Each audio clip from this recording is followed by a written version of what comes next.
Oh my gosh, I know I started talking, didn't I, little papita? Hello. All right, let's make sure all of the correct things are actually going. Hello, everybody. It has been a minute, hasn't it? Oh my goodness, I did not stream last week because I am unfortunately an American, and I actually wasn't celebrating Thanksgiving on Friday or Thursday. I was driving.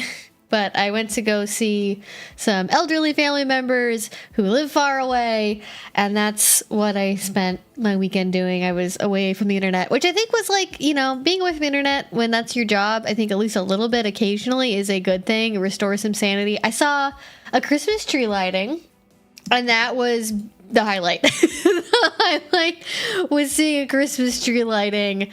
Oh, and I saw a white Pomeranian with a very cute pink coat on. It was adorable. It was great. Okay, so I have a new location for the Bandita camera. What do we think about it? That is Bandita. She's my Pomeranian. She is typically snoozy when she knows that I'm streaming because she knows that I'm not going to do anything fun or interesting at least to her, for the next 2 hours. And we also technically, my boba palm is visible there as well. If you see the little, like, the pillow closest to Bandita, that's the boba palm. So that's the new angle I think I'm going to be using for streams, and we'll see if you all like it. And also, for people who are new here, before I even get into like the usual spiel and everything up there, I will just say that normally for the month of December, we do like holiday themed streams. I'm not doing one today because I didn't get a chance to like announce it or anything, because I know it's been a while since we had like a normal stream. So starting next Friday, actually like the 25th is a Thursday, so I'll be streaming on like Boxing Day most likely. But I'm not going to be going out of town, at least for Christmas. New Year's I will possibly be out of town, but for Christmas I will be here. So we'll be streaming on the 12th, 19th, and 26th. We will be doing even if not necessarily Christmas themed stuff, the stream itself will be themed Christmassy. We may potentially be doing some other non-regular time live streams, so may just have random streams like that are not really necessarily pre-planned. You'll have to stay updated on Twitter for that one, or you can just like, you know, make sure you're subscribed and you have the notification bell turned on and you like the stream and do all the YouTube stuff you're supposed to do. Then you might get a notification if I stream outside of that window, because the reason I gestured back there is I may be putting a tree, like a little miniature tree right there. So there'll be like a tree glowing behind my head. I don't really have a good spot for a tree in this apartment. Because basically all my wall space is this desk and then a couch. So there's not really a good spot for a Christmas tree. I could put one like there, but then like I feel like that might be too close to my desk, and then like I might bump into it. So either one's going to be there, and there'll be like a vague glow, or there might be one behind me. So we might do like a Christmas tree decorating stream. We might be doing a present wrapping stream. We have a long-standing tradition on the channel of doing a Christmas movie night for Patreon. So we'll be doing that again this year. There'll be a poll up soon on when we actually want to do that. I imagine it'll probably be sometime between the 15th and the 22nd, TBD. And we will also potentially be doing baking stuff. We might potentially be doing... the other long-standing tradition we have in the community is we play Christmas puzzle games. And I'm not stopping my normal... So I stream on Twitch as well. If you guys don't know, on Mondays I stream on Twitch. And oh my gosh, thank you so much, Sean, for the beginning of stream gifts. I really appreciate it. Thank you so much. Thank you to him, and then welcome to all of our new members. You get access to the chat emotes if you become a member. It also gives you a cute little badge by your name of a little miniature Pomeranian or a hamster or a fancy rat or whatever you like. It's kind of a vague, fluffy little dust ball shape, so it could be whatever animal you want, but I intended it to be a Pomeranian. And the top one, if you remember for a year, is my dog. with a crown, which I think is delightful, and that's the reason I did it. But yeah, we play Christmas puzzle games. Sometimes I change my Twitch stream on Mondays. I've been playing Claire Obscure Expedition 33. We're gonna keep playing that because we're close-ish to the end of the game, I think. So we'll be doing probably some additional streams, or maybe we do the Q&A, or the Friday streams are also like puzzle game streams. I also know that Christmas Eve and Christmas Day can be really hard for a lot of people who don't have family or can't afford to travel to see their family, or are estranged for various other reasons, or financially like don't or can't do the holidays or whatever. I don't have any, because I'm not traveling this year. I don't have any firm plans for what's going to happen either one of those 2 days. We may be streaming, we not. Again, that's going to be kind of a like day of decision. I might stream, I might not. Just it depends on what's going on. But we're going to have a lot of holiday seasonal things happening around here because I like it. I think it's fun, and I like celebrating the holidays with all of you. And I hope you all are doing well. I hope you all, if you are American and you celebrated, I hope you had a great Thanksgiving. If you were Canadian and you celebrated your Thanksgiving 2 months ago, I hope that was fun too, I guess. But yeah, that is the update for holiday type things. Yes, the day after Christmas is December 26th, which is also Boxing Day. As an American, we don't do anything for Boxing Day, which is shocking because you think that we would take any excuse to make another holiday to sell more things. Because it's, as I understand it, it's like a shopping holiday. It's like a Black Friday 2.0 type deal, but we just haven't adopted that. So I don't know. I think that'd be fun if we did that at some point. The term Boxing Day started in the UK. It's because it's the day servants got presents from the head of the house. It's like Downton Abbey. There is actually, is it one of the Downton Abbey movies, or it might be like it might be a Christmas special. UK TV shows love a Christmas special, so it might actually be a Christmas special. But they have a holiday episode where it's like a Boxing Day one, and it's cute. I don't know if that's actually the origin of the term. I don't know if that's like a legend or if they've actually definitively proven that's where it's come from. I think there's a little bit of like a question mark around the evolution of Boxing Day, even if that's like the term that we use. I think it's maybe like, why do we call it Boxing Day specifically, I think is the mystery. But I'm sure that is a Wikipedia deep dive that somebody else can go through if they want to give me a more thorough answer. Yes, yeah, Boxing Day is interesting. So I'll definitely be streaming the 12th and 19th. I will 90% chance be streaming on the 26th, and then other days there'll be Patreon stuff, there'll be random YouTube stuff. There's obviously the streams that happen every Tuesday on Patreon, and then there are the streams on Monday that happen over on Twitch if you want to join me for some gaming, relaxing, fun time, because that's very interesting. Although if you want to play Claire Obscure Expedition 33, and you haven't played it yet, now is not a time, not a good time. If you don't want to be spoiled, now is not a good time to be watching my stream, because I'm quite far into the game and I'm not explicitly in a spoiler territory, but there will be obviously parts of the game that are spoiled just by watching me play with like what characters are in my party and what abilities they have and things like that. So just keep that in mind if you want to check that out. But yeah, that is what you need to know about that. Okay. Yes, and also thank you so much, Nathan. If you have been watching this stream for a while, do consider supporting via Patreon. Remember, YouTube doesn't monetize content like Eevee, so your support is appreciated. Yes, I actually was looking at my YouTube backends like earlier today because I was uploading something, and I think I had like a good streak for a while where randomly a bunch of my videos were monetized, and then I think 2 out of the last 7 videos are monetized. So it's not, the monetization on YouTube is a fickle crapshoot. Patreon is the way to go. We have the live streams. We have monthly videos. I totally just lost my train of thought. I was going to say, we're going to have a movie night this month. It's just a good spot to hang out. We have a really great group of people over there, and I would love to have you. So that is the updates there. If you're into the live stream, hi, I'm Eevee. This is an 18 plus only live stream. If you missed that, it's really important because I talk about adult topics for adults. I am not anyone who is certified or licensed to professionally give advice to minors about dating or relationships or sexuality. There are other people, other places you can go to for that kind of thing. There's tons of great doctors and therapists who make YouTube content. Maybe go check them out.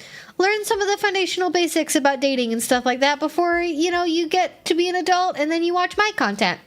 It is always a good idea to be respectful in the chat. It is not because I think that you don't know yourself or you don't know what you want. Definitely a lot of people that are in the kink community know from a fairly young age that they have interests related to this, but that does not mean that it's a safe or smart idea to talk to adults openly as a minor about your interests, because predators exist everywhere. I don't know who's lurking in this stream. We try to keep things safe, and I also want to keep having a channel, and I can't do that if I'm giving advice to 15-year-olds. So that's why we have that rule. It's not because you're stupid or you don't know yourself, it's just because that's what's safest. Also, please read the rules down below. They're very quick and easy. It's basically listen to me, be respectful, listen to the mods, don't spam the chat. The general framework for these live streams is that it's an interactive Q&A, and I talk and I answer questions and I ramble about stuff for sometimes too long, but I try to thoroughly answer questions that you guys ask. You can ask directly in the chat itself, and I will try my best to get to it in order, but if you want to make sure, I will definitely get to your question. We now have a Q&A feature on YouTube. It is highlighted up here where the little, it's a white box at the very top of the live stream bar. If you are using a screen reader or something, I don't know what that would be like for you, but you can also just put it in the regular chat if you have the ability to do that. But it's a little highlighted white box. If you put it in there, it essentially silos the question and highlights it for me, but it does make it so other people can't see your question, which can be good for privacy. If you're concerned about other people seeing your question, if you want to ask something that's a little bit more private or more personal and you don't want everyone to see it, it actually makes it so only I can see the question. So if that's a concern for you, you can put it in there. But if you would like to perhaps crowdsource an answer to your question, because we do have a lot of people in the chat who are active members of the BDSM community who have all different levels of experience, come from different backgrounds or different orientations, and come from different gender perspectives than I do, that can give us a more thorough response than me, because I don't have every perspective ever. I don't have infinite knowledge. I don't know everything. I obviously try to be educated because I am a nerd and I like being educated, and it's also my job, but I can't tell you what it's like from a femdom perspective, or somebody who's a cishet dude who's been in the community for 30 years. I don't have those perspectives. I don't know what it's like to be a male submissive, so I can't speak to that, but certainly people in our chat can. So if you want to sample a broader audience, putting the question directly in the chat is totally fine, but I may miss it just because typically the chat goes by fast enough and I take enough time answering questions to where I don't see everything. The other option that you have is you can use a super chat, and that will highlight your question on the screen, as we saw earlier from Sean. A little bubble will pop up. It'll show me your question, and then we will read it and answer it right away. Otherwise, I try my best to answer things in the order they come in, because that is just the most easy and fair way to do it for me. Don't spam the chat. I'm not a streamer with 10,000 viewers. If you put the same question in 4 times in a row, I'm just not going to read it. It's going to make me sad. So if you want to, be polite, you can ask it once. If I don't get to it, ask again in half an hour. Ask again at the end of the stream. You give people a 15-minute warning before you wrap up, just in case I did miss anything that was really important. Or you can also use a super chat. Any dollar amount will highlight it. You don't have to spend $20. Just put $1.50 in, and it'll show up on screen. It's not that big of a deal. And that's really one way to use that feature, obviously, because otherwise it's what's the point, Anyways, let's get to some questions. Let's start figuring out how people's days are going. The person with the mining kink. The person with the mining kink, constantly confused why librarians start messaging them and then suddenly stop. I am not sure what that means, but that sounds interesting. Oh my goodness. I don't know what people are. Sometimes I look at my own chat and I'm like, genuinely, unless you're a minor. Oh yes, of course, like keen like a pickaxe. Yeah, I get it. Over 18 person who just mines for minerals and ores. Yeah, if you're a geology like PhD candidate, that's fine. You can be in the chat. If you work for a mineral extraction company, that's fine. You can be in the chat. Yeah, no, minors are allowed. Minors not allowed. It's important. It's an important distinction. That's why we say 18 plus only. So there's no spelling confusion, because I know that for the young ones we have gotten rid of phonics. So I can't rely on them knowing what words are by spelling anymore. So that's just easier because it's just numbers and numbers, I guess. If you don't have phonics.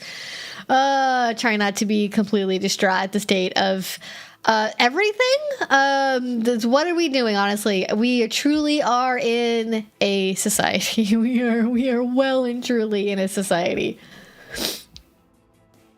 She is definitely on her throne of glory. Yes, she is very appreciative of the big white and brown faux fur blanket. And she loves all of her pillows, and she will use all of the pillows. And I have approximately 10,000 pictures on my phone of her perching on various pillows, or even climbing up the pillows to get to the back of the couch to be even higher up off the ground than she currently is, because she needs to be able to survey her domain a la the Lion King, obviously. I'm just going to pretend it's when the elves have the yearly brawl. Boxing Day is like when elves box each other.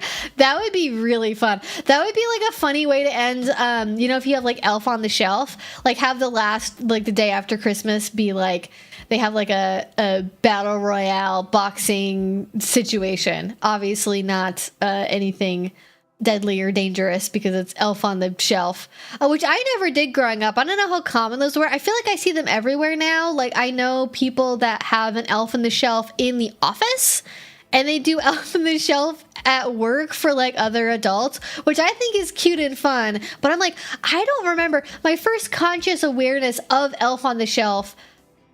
I would have had to have been in like middle school. I think it was, I looked this up before. Now I don't remember. I think other years I have looked this up, and I have looked up, I think it was like a late 2000s thing. And that's probably, yeah, because I was like 10, I think, when it was invented. Is invented? Does that make sense? Was Elf on the Shelf? That just seems like so clinical. Okay, yes, the book it was based on was written in 2005. And I don't know if it originally came with a toy. That's crazy that just like in 2005 they're like, let's invent a new holiday tradition. So I would have been probably about the time I was in like late middle school. That's when it would have. I mean, I guess that's like, you do a little DIY stuff with it. It's cute. Okay. Whew. Whew.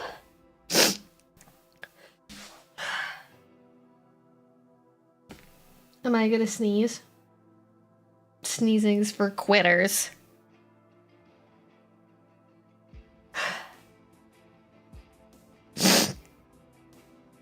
All right, no, I'm apparently not going to actually sneeze. I'm just going to, like, do the edging equivalent of almost sneezing. All right, fantastic. I should have a sneeze button, but I don't, because I don't have an actual radio show. All right, Elf on the Shelf. Did the stream skip for anybody else? Oh, did it? Did I haven't, unless something happened really quickly, I haven't seen any stream health stuff. Where am I missing something? Let me look. Let me just keep that open in another tab. Let me see. I don't see any, at least on YouTube's end, I don't see anything. But if it happens again, let me know. We'll take a little look-see. Oh, it froze for a little bit. Are you sure that it froze, or was it me just staring intently while trying really hard not to sneeze all over my own microphone? Could it be that? All right. First of all, I need you all to observe my little tiny angel baby right now. She is in the perfect dog form. Look at that. Hearts in the chat for Bandita. Listen, I want to see the Bandita emotes in the chat because she is truly embodying the queen spirit of this live stream. That is why I have the emote with her wearing a crown. I sent a picture of this to the artist who was like, make this into an emote, but have her wear a crown because she is the sleepy queen. Elf on the Shelf came out when I was 16. Yeah, that sounds, it's definitely like, if you're a Zoomer, you probably grew up with it. If you're not a Zoomer, you probably did not grow up with it. But yeah, I know somebody has like a Snoop Dogg Elf on the Shelf. I don't know. I don't understand. Why do you have a Snoop Dogg Elf on the Shelf? It's so weird. Stream looks good to me. Yeah. Yeah, and thank you to Sean for the gifted memberships. Okay. Did you actually grow up calling it Boxing Day, or is that an Anglicism you've picked up? Genuine question. People were in front of have a name for the day after Christmas. I did not grow up calling it Boxing Day or celebrating it as a holiday at all. I just recognize that I actually have a pretty like diverse audience geographically. I have a lot of people from America, obviously, but a lot of people from Europe, a lot of people from the UK, a lot of people from Canada, other countries that celebrate Boxing Day. So, you know, that's where I picked it up from. But no, I never celebrated it. We were just a traditional American family as far as Christmas stuff went. We didn't, you know, we don't do Epiphany. We don't do Boxing Day. That's not my family's thing. Although, you never know. You never know what could start happening. Yes, thank you for the Medina emotes. Yes. Yes, Snoop on the Stoop. Oh, wait. Oh, that's right. Is it called Snoop on the Stoop?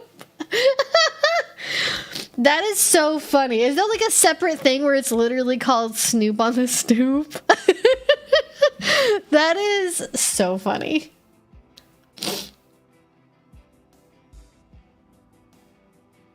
Holding my sneezes has been making my ribs around my lungs hurt. Yeah, I mean, if you're not on a live stream, you should just sneeze. Just cover your nose with your elbow. But just sneeze. It's fine. Don't worry about it. She has a very new regal spot for napping. To be fair, she actually naps up there a fair amount. Like, if I sit on the couch, even for a minute, if I'm sitting on the couch to put on a pair of boots, she's like, let me up on the couch, please. I want to be on the couch. She does not ever want to be up on the couch if I am not up there. But if I put her on the couch, sit by for a little bit, and then leave, she will just stay there. She's like, this is a sweet spot. This is like a perfect viewing angle for everything that's going on in the whole house. And she loves it. Unless she wants to go outside on the balcony. And then that's what we got. There was no Thanksgiving birds at my Thanksgiving. I didn't really do Thanksgiving. I was traveling. I did like a little thing on Wednesday right before Thanksgiving. I made green bean casserole. We had some mashed potatoes. Wasn't really hardly anything. At the one point in time when I was younger, we had more like big family Thanksgivings with like cousins and great aunts and all of that. But now my family's a lot more spread out, and that kind of thing just like doesn't really happen anymore. Maybe one day it'll happen again, but not this year, at least. Not this year. Instead, I was traveling quite far away. Luckily, the weather wasn't too bad, at least where I was at. I know y'all in the Midwest got, I think, completely slammed with very cold weather and snow, but over here, it was just like normal weather. If anything, a little bit warmer and drier than usual, TBH. Although maybe that's what happens with those kinds of weather patterns. Maybe it sucks all the cold air and moisture out of the surrounding area and then concentrates it, because that's what I think a vortex would do. But I've never taken... It's not fucking called weatherology. What the fuck is it? Not astronomy. Meteorology. Never taken that. I don't know about how polar vortexes work. I do not celebrate Festivus, but you know what? You never know. Any year it could be. You can just start doing traditions, which is the fun part. You can just decide, now we're going to do this. This is our thing every year. And you can just do that whenever. Like, I bullied my family into making green bean casserole. By which I mean, I just offered to start making it because I really liked it, and so I make it. That was never a thing. We never had that growing up, and now it's Christmas and Thanksgiving every year. Green bean casserole. You can just do that. Just make your own shit up. It could be the middle of March and you could be like, I'm declaring March 15th International Lexi Day. Like, you can just do that. It's crazy. The International I Love Bandit Day, which is every day of the week. I only celebrated Christmas while my parents were married, so for the first 12 years of my life, I had both Christmas and Hanukkah because my mom is Jewish and my dad wanted Crimbus. Then they divorced in 2001 and no more Crimbus until I was an adult, of course. I knew a lot of people growing up that had a similar arrangement. There was a lot of split households where I lived, at least part of the time when I was a kid, that had both Hanukkah and Christmas, which I thought was really cool. But now it's not my house. We're just born old cradle Catholics over here. No, because is it March 15th is my birthday? That would be really funny. I would be crazy if I just like correctly guessed a birthday. It's canon now. The best time to start a tradition was the 19th century. The next best time is now. That's true. That is a. I'm approving that statement. I'm putting the seal of approval on that one. You just start doing stuff. You know what? We live in a world that is frustrating and hostile and tries to steal your dopamine from you and cause you to be addicted to things by any means necessary, and you claw the joy back by any means necessary other than like getting addicted to hard drugs and theft. Like if you don't like commit a felony or get yourself addicted to like, I don't know, like heroin, as long as you can avoid those things, find a way to be happy, man. That's my advice. I mean, some of you are stronger than me and you are totally fine duke it out with people on FetLife every day of the week. You argue on Twitter 6-7 nights a week, and I can't do that. It's just too much. It makes me. But also imagine you're mostly fighting with bots when you do that. Imagine somewhere there is a bot farm with 600 phones in one room, all hooked up to like God knows what, and they're just running on AI, and they're creating a big enough heat well that it like even when it's like 20 degrees outside, it melts all the snow off of their house. Like that's who you're talking to when you argue online now. It's not really another person. It's just somebody in a bot farm and I don't even know where. Vietnam, probably. I think that's where a lot of like the mobster stuff happens, is people get abducted and then they have to work on these bot farms. It's actually really sad. Don't look up too much information about it, but just claw back the happiness by any means necessary is my advice.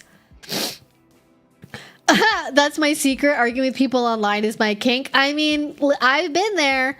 I think sometimes I try to draw a line. If I can make something funny out of it and not take it too seriously, because I have no qualms, I will not get into an argument. I don't give a fuck. I am 31 years old. I don't know you bastards anything. By which you mean people, you people are different, but I mean random internet people who probably bots. I will block you. I will mute you. I will hide your comment if I think it's offensive. I don't care. I'm here to make little jokey jokes, and if you don't like my little jokey jokes, you don't have to read them. But every once in a while, sometimes it's like, okay, this is getting a little out of hand. Let's offer some education, because sometimes I see stuff where people are saying things on the internet and I'm like, whoa.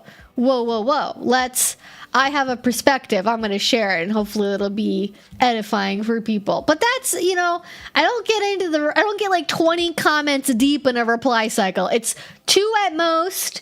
After that, I cut myself off. I just don't have the time anymore. I will not allow them to steal the joy that I could be having by like doing a puzzle or practicing my mashed potato recipe or whatever, like I have a chapter of a book I want to read. Am I what should I could argue on Twitter, or I could start a new book, like that's how I operate my life. That's how I make decisions.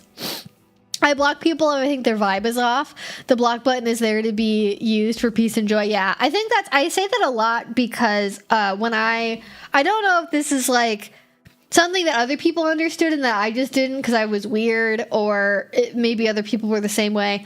But when I was before I even was like a content creator, like I think I maybe had an Instagram account.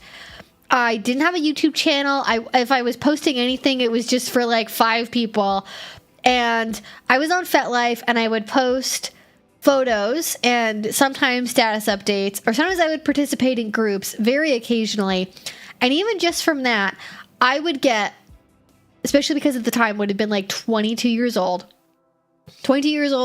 brand new account. You can only imagine what happens on the internet in general, but especially on FetLife when that's the situation. And I would get so many messages from people, so many. And I would not respond to the people who would just say like, blank topic, message bar, and then hello. I would not respond to those people. But if you messaged me with a question or with any level of effort, I would at least talk to you for like a little bit. Why the fuck did I do that? Like, I would have some random guy from Italy be like, okay, the weirdest, I think, FetLife message I've ever gotten was around this time period. And it was a guy, I want to say he was like from Montenegro. It was somewhere like very random. He was from Montenegro. And he asked me if I had any dental fillings. And I never had a cavity. I had never had any fillings. And I just told him, I was like, I've never had a cavity, don't have any fillings. And then he was like, ... Oh, frowny face, like disappointed. And I was so confused by that interaction. Just like opening question, do you have any fillings?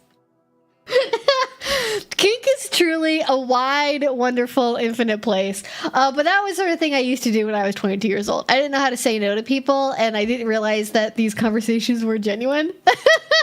And now I know better. So if somebody sends you, I don't have DMs open like anywhere. I don't answer DMs. I don't talk to people over DMs. That's just, I don't have, it would be too many, especially now, it would be way too many bots. Like, what am I going to do? Leave my messages open so that people can send me verbal abuse on Twitter because they want to tell me I'm a degenerate R word for like liking kink? Like, why would I do that? There's nothing beneficial there. If you're a mutual, that's different. Mutuals can DM me on Twitter. But unless you're that, no messages, not happening. I don't think you're blocked. I don't know. You shouldn't be if you're talking to me.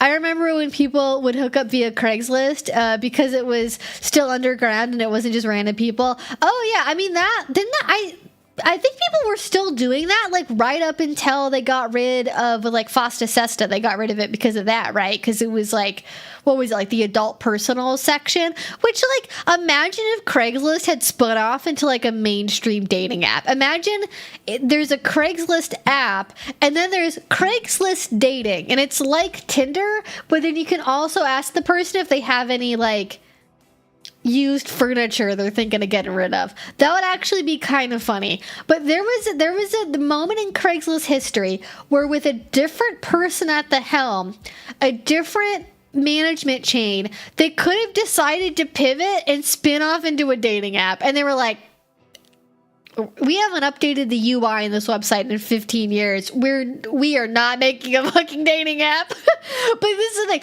I think if Craigslist made a dating app, it would probably actually be the best one for the same reason that Craigslist hasn't updated its UI in any meaningful way in 15 years. Like, it would just be a really good website. Okay. The adult personals was its own thing. This is just the dating part. Oh, yeah. I never used it, so I am not aware. I do remember people using it for things like, which is probably not the main part of it, people using it for things like, I'm looking to find someone to pretend to be my date for, Thanksgiving this year, and I'm gay or whatever, blah, blah, blah. You like find somebody, or you'd hire somebody to be like your grandpa or something to like go to your college graduation or something, like somebody to like walk you down the aisle. Let's see what the Christmas. Oh, that's so cute. I have my calendar. My calendar fell off my wall, so I have it here. But anyways, this is my calendar. Isn't this just like the most obnoxiously cute thing you've ever seen in your whole life? It's got like puppies and kittens in it and stuff. There's a little mouse with a little sweater. Oh my God, there's these mices in the house. There's mouses in the houses. And it's on a log. Wow. The cat looking, the cat actually is like kind of ominous. The longer I look at this, the more ominous this becomes. Like the cat looks friendly, but it is technically looking into the windows of a mouse house. So like, are you buddies? Is this like a vegan cat? Like what's going on? What's going on here? I don't know. But yeah, this is, anyways, this is, I just thought that was cute and I wanted to show it off, so I did. Because I need to probably go and take care of my nose because it's still a little stuffy. Just joined. Sorry if it's been said before, but I recall a couple weeks ago you said your puppy had some issues. Hope she's doing well. Yeah, she's doing better now. She's never been formally diagnosed by a vet because my vet is absolutely useless, but then every other vet in the area is one of the ones that's been bought up by like a giant mega corporation who uses a vet clinic as an investment opportunity. So vet care in the area in general is like just down the toilet. So I just get what I can. I've never been formally diagnosed, but she does have what I believe are all the symptoms for acute pancreatitis. And she's an older dog. How old is she now? She's 13. Gosh, she's gonna be 14 soon. What the heck? My little princess is gonna be 14. That's nuts. How is that allowed? But yeah, she's 13, so she, like a lot of older dogs, has trouble digesting fat in her food. And she's, unfortunately for her, obsessed with finding peanuts that squirrels leave on the ground. I have let her on the balcony, and she's been outside for a very long period of time. And then she's at the door looking at me, holding something in her mouth, and I'm like, what is that, dog? And then I look and it's a whole peanut. So she'll find stuff like that, and I'm just like, where did that even, what, how?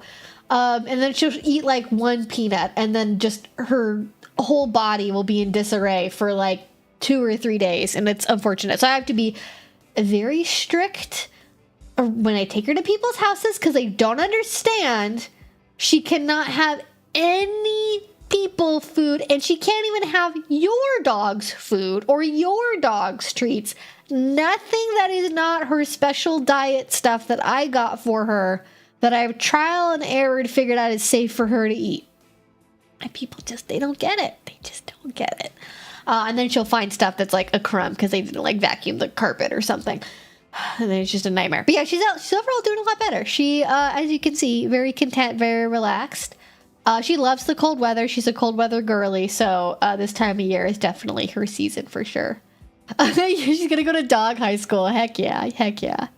Oh yeah, thanks. Yeah, I got my nails done. I very rarely get my nails done ever, but I broke one of my nails. Can you guys see? You guys can probably tell a little bit. This thumb, I broke it at the gym. R.I.P. It gets me every time. These are actually my natural nails, by the way. They're a lot shorter than they were. They were very long for a while. But I couldn't type on my keyboard anymore, so they had to go. But yeah, I got kind of like an ombre kind of deal. I'm going to get them taken off probably after New Year's, and I'm going to just like give my nails a break.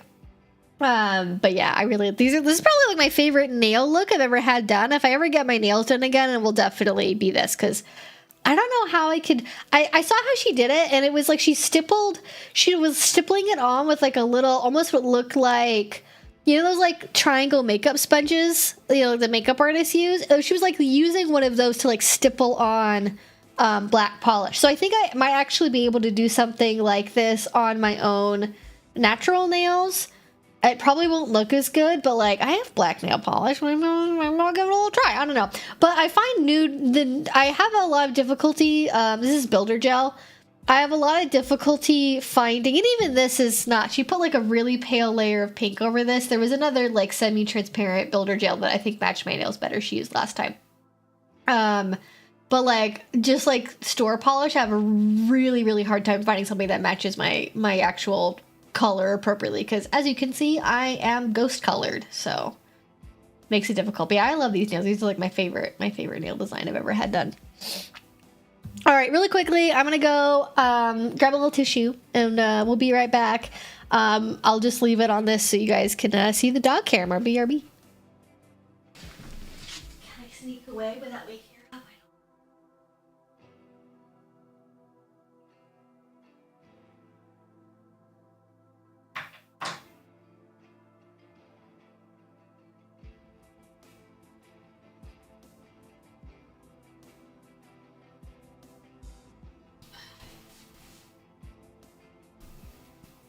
Also, what movie are we gonna watch this year for the Patreon Christmas movie live stream? I think what did we watch last year? Did we watch I think we watched like Jingle All the Way. Sometimes we do like two. Sometimes we do like two back to back. I kind of want to see if there's like an anime Christmas movie that's worth watching. I know we've done what have we done before? The Muppets one. We've done a Muppets Christmas Carol, and that actually was really good. I'd never seen it before. It was great. That was a great suggestion. All right. Yeah, the gradient is really nice. Yeah. I actually did see an ad for an adult advent calendar, and there were accessories for kink, so it exists. Oh yeah, I've done a couple of reviews in previous years for kinky advent calendars, but I haven't done one, especially now with tariffs, because even before the last year I did one, there were not any that shipped directly to the US. So I had to find and pay for a shipping forwarding service to mail it to me. And then I had to basically beg them to be willing to forward adult items through US Customs, because they're like, oh, normally we don't do this kind of stuff. And I'm like, it's not against, I read your terms of service. This kind of stuff is not against your terms of service. There's nothing in here that you would find repugnant otherwise. So I don't know. It was really weird. But they did not want to do it. And I have not found any since then, and now with tariffs, I would not be getting one because they're normally pretty spendy. So yeah, I don't know if one of them exists in the U.S. I would love to see it. They would be. I would love to review one again, especially compared to previous years, because I think it's good to just know what they're on about. Actually, you know what? I'll Google it right now. I'll find out. Are there kinky? I feel like I've talked about previous years making a kinky advent calendar. Oh, Love Honey has some. Oh, Honey Burdette has one. That's probably just undies. That's probably not anything. Probably not anything that I would want to talk about on a video. Would be fun. Is there kink? So the problem is they don't normally put any kind of kink stuff in there.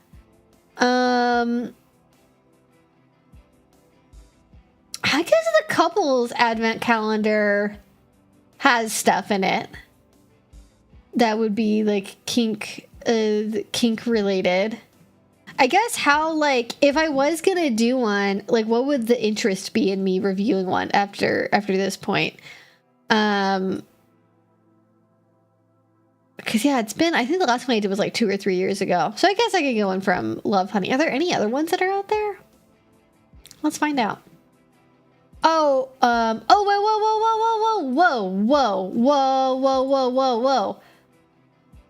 Oh, fuck, it sold out. Oh, I'm so mad. Agreeable Agony made, I didn't know about this. Okay, I'll pull a link to this. It's sold out anyways, but maybe, maybe next year they'll make more of them or something. Agreeable Agony made a kinky advent calendar this year. Inside you'll find a little bit of almost everything we carry, from rope to wax to other sensational goodies, and it was $225. Oh, I'm so sad it's gone. That would have been so cool, because that was actually made by a kink company, and they make good stuff. It's nice quality, and I'm sure they would have had books and things. Oh, I'm so mad that I missed out on that. Oh, that would have been so cool. I'm angry about having missed that. But yeah, they oh my god, they have, why do they have weird stuff on their website. Okay, I'll keep an eye out for the Agreeable Agony advent calendar next year, because that's the first one I've seen that's a legit actual good advent calendar that's made by a kink company, and it seemed like it was very sustainable. It was brown paper packaging, and it looked really nice. Oh, it's so sad. That's so sad. Alas, oh well. Damn it. I'm gonna be angry about that forever. There's probably, I looked on Etsy before too, There's people who make scratch off cards. That's funny. Oh, now everything's AI. Fucking. Okay. I am mad because Etsy has cracked down on consensual adult content, like toys, right? Like kinky toys. And when I look up like kink advent calendar on Etsy, I'm not even kidding you, every third listing is a naked AI lady. Like naked AI lady holding an advent calendar, naked AI lady in a Santa hat, naked MILF AI lady in a bra as a calendar, naked gingerbread people advent calendar. Just, oh my, so the longer I scroll, the worse it gets. Wow, okay. Penis light switch cover. They really make something for everybody on this godforsaken website.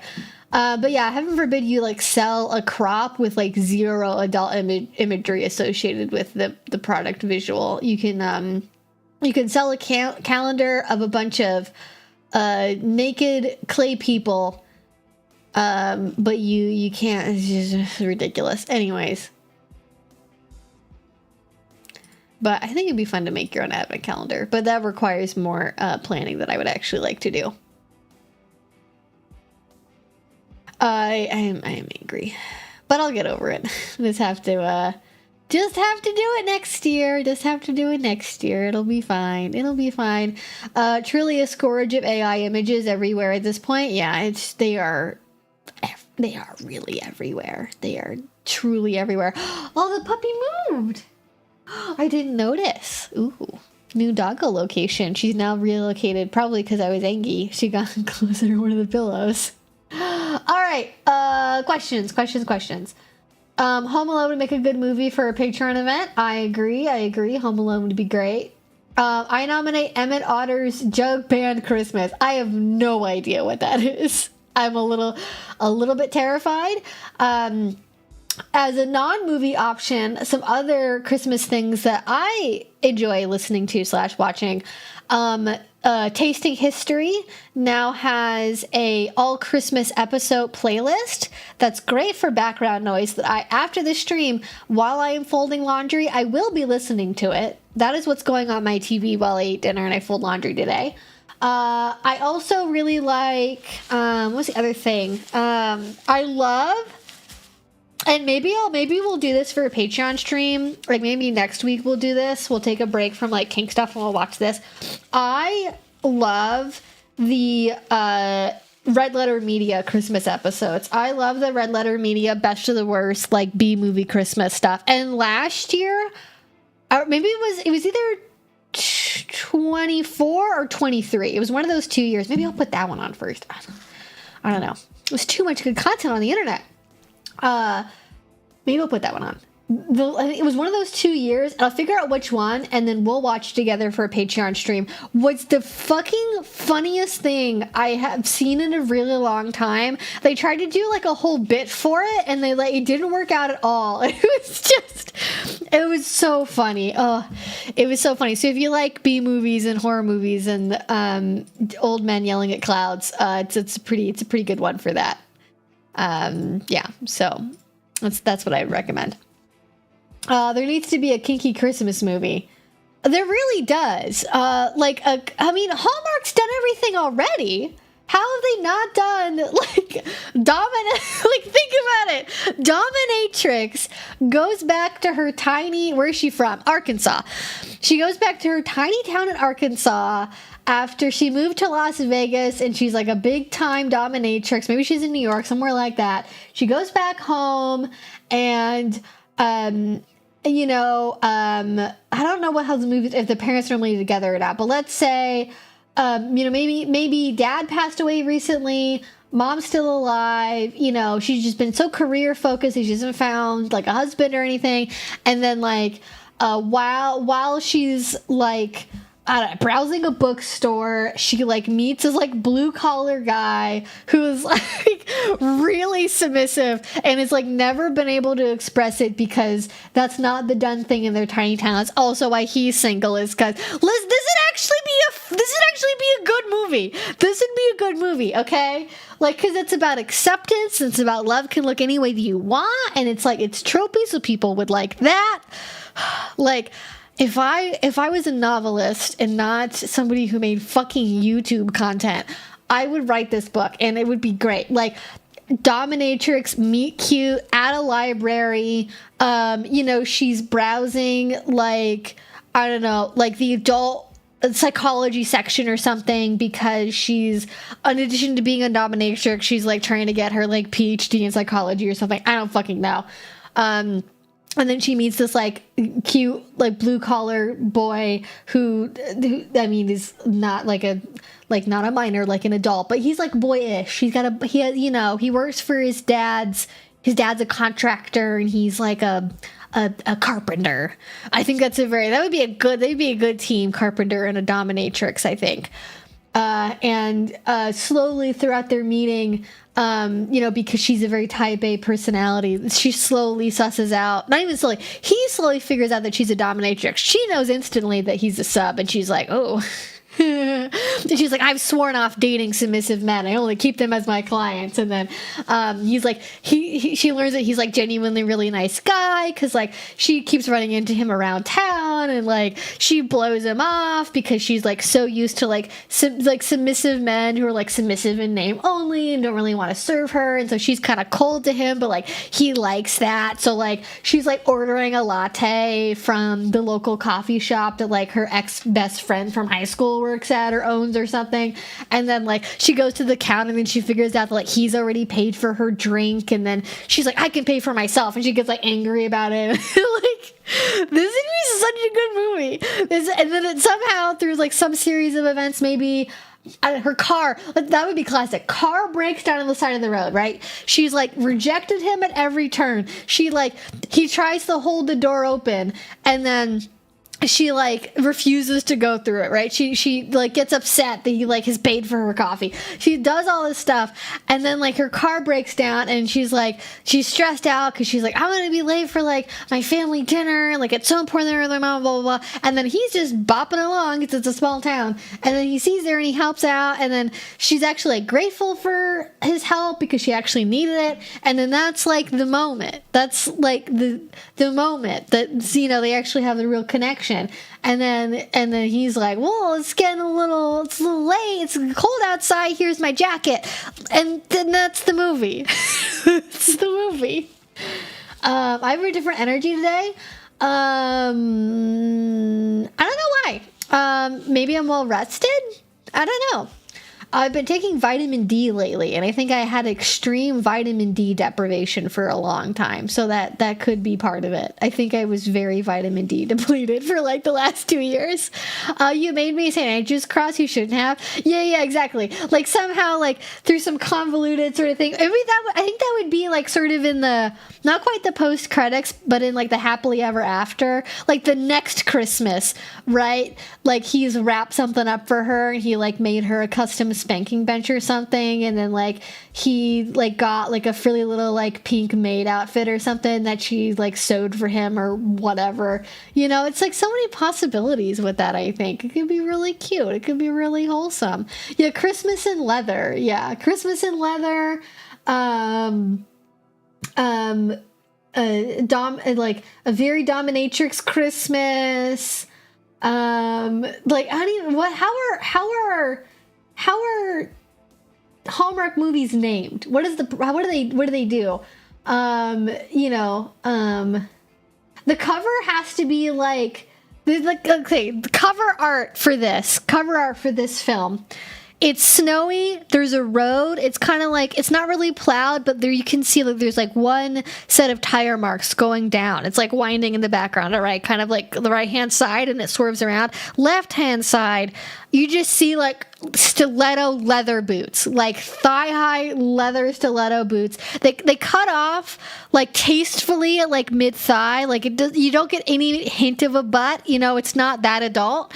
And you can see her, and then like maybe you see the red bottoms because it's Christmas, so the red's gotta be in there. There's like Christmas trees in the background, and then you like see him like, I don't know, like laying down on the ground, like looking up with like puppy dog eyes, like, you know, like he's just like happy as a clam, you know, that this woman showed up in town. There you go.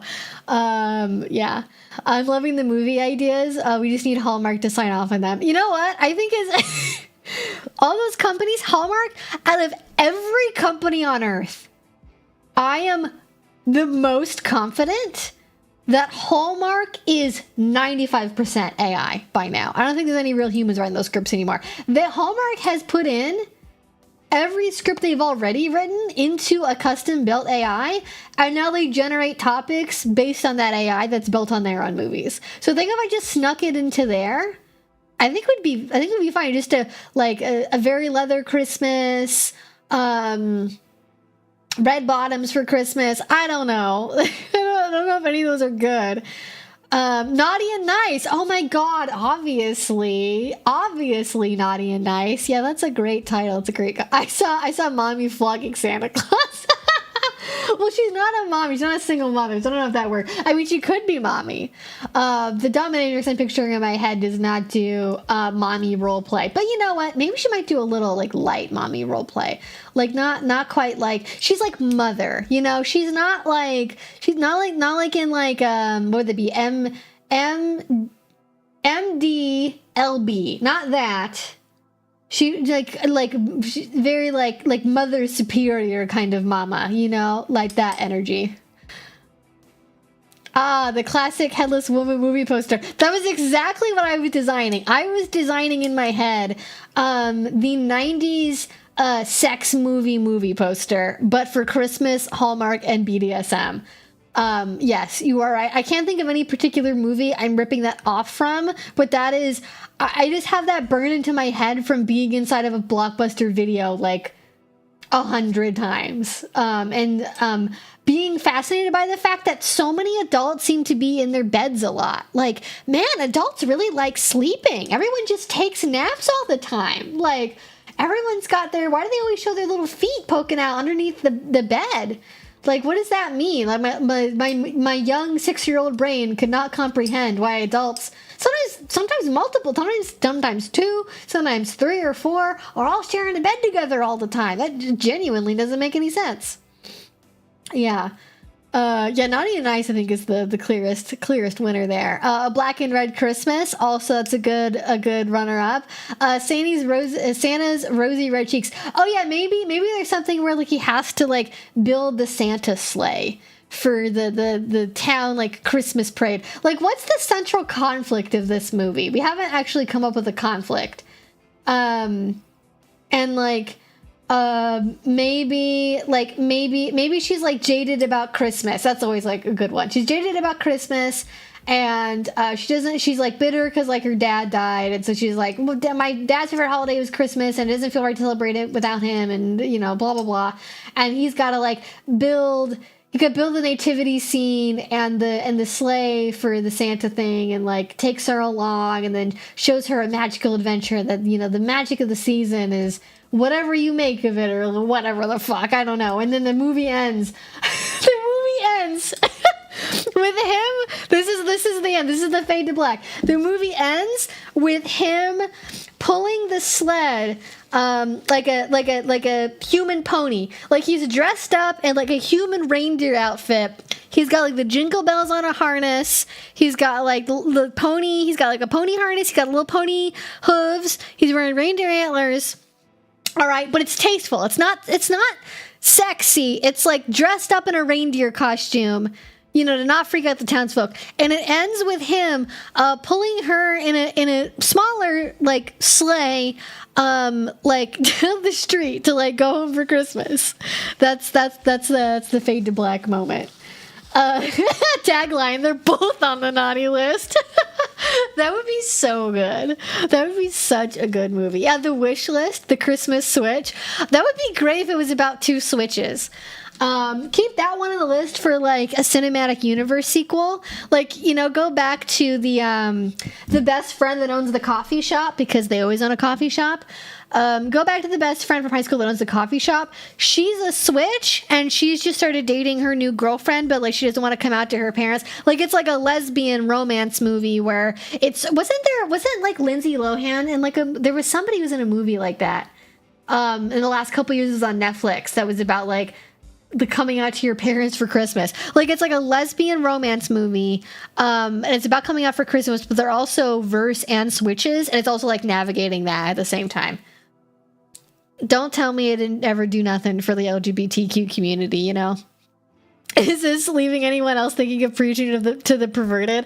I mean, I have not seen that movie in a long time, but now I definitely want to watch it again. And I don't think that's a Christmas movie, but that is a really sweet one because the way that it ends up is very happily ever after, and it is a romance movie in that sense, because it ends on that note as opposed to like, you know, and then they cured each other of their disgusting, depraved desires, and now they can live a normal life in their normal marriages. Like, it's like, they're kinky, they're all the way kinky, that's fine, they don't have to change for anybody, and they're great the way they are. I actually should rewatch that, because I have not seen that movie in a while, but it's very cute. She's insecure about being herself, and his family are protagonist jerks. Conflict. Oh, yeah. Like, she's worried about, like, what will my family think of? What will your family think about me? What will my family think about me? Because I don't really know what I do. They think I'm, like, a nurse or something. Yeah. They have totally... She, like, tells everybody that, like... she's like a makeup influencer or something. Like, she lies about her job, and like maybe the tension is partly people are gonna find out what like her real job is, you know. And then he's like, I love you no matter what. You're great just the way you are. I'm proud if you want to be my girlfriend. I don't think there's anything wrong with your job. Like, it's like oddly wholesome. Yeah, Christmas in Leather, the protagonist is torn between adhering to Christian traditions and spending the holiday in the dungeon. Oh, maybe it's like, maybe she, like, maybe the mayor is like one of her ex-clients and she has to like keep that a secret. Hallmark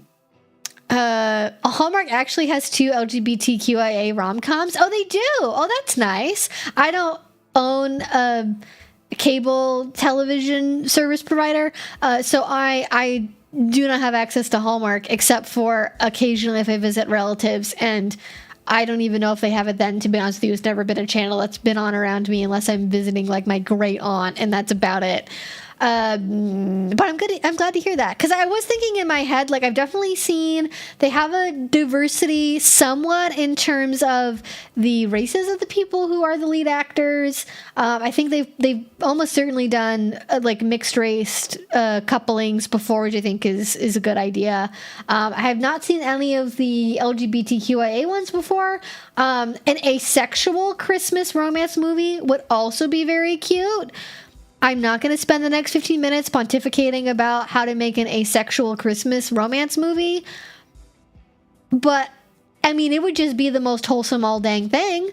Like, that would be unbelievably adorable. A cameo from Valerie Bertinelli, where she is Mrs. Claus and delivers some epitome about love with a one-liner about secretly being the dom for Santa. I mean, Santa's got a lot of work to get done. Mrs. Claus is holding down the fort over there. I don't think for a second that Mr. Claus is the one in charge of that ship on his own. Not for a second. Maximally millennial. I don't even own a TV. That is true. You win the millennial contest. I do own a TV. It is really, really nice to be able to cuddle up and watch something that's not on my phone, or have it. Honestly, I have a really great sound bar. I love listening to my music on it. It's a great time. I don't want to have to only ever wear headphones or have shitty phone speaker music forever. So it's a big motivator for me. As a side note, completely unrelated to anything I think we've ever talked about, one of the main RAM manufacturers is no longer going to be selling direct to consumers anymore. So if you have been thinking about or need to upgrade a critical piece of work hardware for phones, laptops, computers, anything like that, televisions, if you need to upgrade one of those things, or you've been dragging your feet about getting one of those things, the prices are only going to go up. So if you're like, I don't want to, if don't dawdle, Get your, I know they're expensive. Get one even secondhand. You don't have to buy it. I'm not saying you have to buy a new one. I love stocking the Best Buy new in box, open box section for deals until I find something that's in my price range. That's what I don't. Almost none of my equipment, except for my lights, are new. I love secondhand. I love refurbished. I love open in box. All that's good by me. But I would recommend, if you've been dawdling, if you haven't seen that, I would get on that. Is if you want to rebuild your PC, if you want to do anything like that, it's going to be rough. So be careful. It's, yeah. Limitless hatred towards AI and crypto bros for destroying the GPU and RAM market. Oh my god. Yeah, remember when you couldn't get a video card for like 2 years? Like, remember when it was like $1 billion? I think it probably still is that way. Like, I remember when the 40 series came out. Even the 30 series was like hard to get a hold of. Like, good luck. And I had like an old video card that I was looking to replace too. Like, it needed to be replaced. I actually might look at updating my video card. It's pretty good, but if it's gonna get more expensive, I should at least price my options out a little bit. Oh, thank you. Hey, just stopped in to say I've been watching your stuff for years and love it. Hope you're having a great evening and end of the year. I definitely am. Thank you. We've been coming up with ideas for kinky Hallmark movies, and they're really fun. I've been enjoying it. I sincerely hope the AI bubble pops very soon. I both am also thinking that same way, and I'm also terrified of that prospect because that means very bad other things could also happen to the economy and thus to people as a result. Honestly, I do a little dance every time I have turn up my PCs because I've got 12 gigabytes and replacing that. Yeah. Oh no, 100. Oh no, that doesn't make sense. 100. I was about to say that doesn't seem like the right amount at all. 128. Yes, that makes sense. Yeah, I don't even know how much I have currently in here. I should double check if I need to update myself also. Also, if you need a GPU, this might be a good time. NVIDIA is leaving partners to find their own memory right now. Prices are good, but that won't last. Yeah, that's a good point. Yeah, instead of just looking at updating your PC. Anyways, these are the things you guys come to my live stream for, is to get reminders about upgrading your PC hardware and Hallmark movies.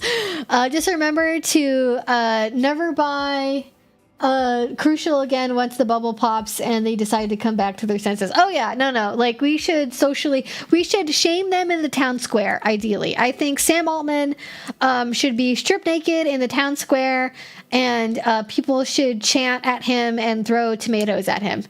I think that would be ideal. And I think we should do the same to every other AI-related company CEO.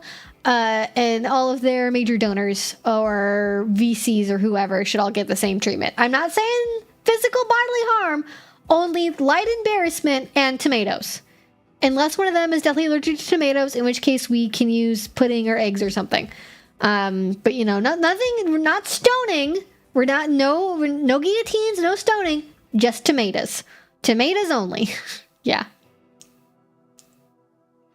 Yeah, unless he's into that. I mean, do you guys really think the AI, like the tech bros, are into kink? Like, genuinely, what is y'all's assessment on that? Because if I was reading into that myself, I would probably say that none of them seem particularly kinky to me.